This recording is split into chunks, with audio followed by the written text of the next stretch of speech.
বন্ধুরা, দেখো আজকে আমার সঙ্গে দেখা করতে কে এসছে। আর এসে আমার জন্য গিফট নিয়ে এসে, দাঁড়াও 1 মিনিট দেখাচ্ছি। ওই দেখো আমার মাসিও নিয়ে এসছে। আর দেখো আমার জন্য গিফট নিয়ে এসছে। দেখো দেখো মাসি, দেখো কেওড়া। এই কেওড়ার জন্য আমি সেই কবে থেকে এই কেওড়া খাওয়ার জন্য এ করছিলাম। দেখো বন্ধুরা, কেওড়া নিয়ে এসছে। কেওড়া এরকম দেখতে হয় কেওড়াগুলো, দেখছো? দেখো তো, দেখো বন্ধুরা, এই ব্যাগটা ভরে মাসি আমার জন্য কেওড়া নিয়ে এসছে। আর আমার মাসি আমার সঙ্গে দেখা করতে এসছে। তো অনেকদিন পরে আমার মাসি এসছে আমার সঙ্গে দেখা করতে। সেই আনন্দে ভাঙে আমার আত্মহারা হয়ে গেছে।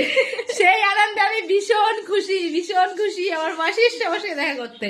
আর মাসি আমার অনেক দিনের একটা ইচ্ছা পূরণ করে দিয়েছে, সেটা হচ্ছে কেওড়া। আমি সেই ছোট্টবেলা থেকে কেওড়া খাওয়ার জন্য মানে ভীষণ, কিন্তু আমাদের এখানে পাওয়া যায় না, ভীষণ ইচ্ছা ছিল। কিন্তু আমার মাসি সেই ইচ্ছাটা পূরণ করে দিয়েছে। আর কালকে আমি অবশ্যই কেওড়ার টক রান্না করবো, তোমাদেরকে দেখাবো, ঠিক? কিন্তু খাওয়াতে পারবো না। তো টাটা বন্ধুরা, আজকের মতো ভিডিওটা এই পর্যন্ত। ভালো থেকো সবাই।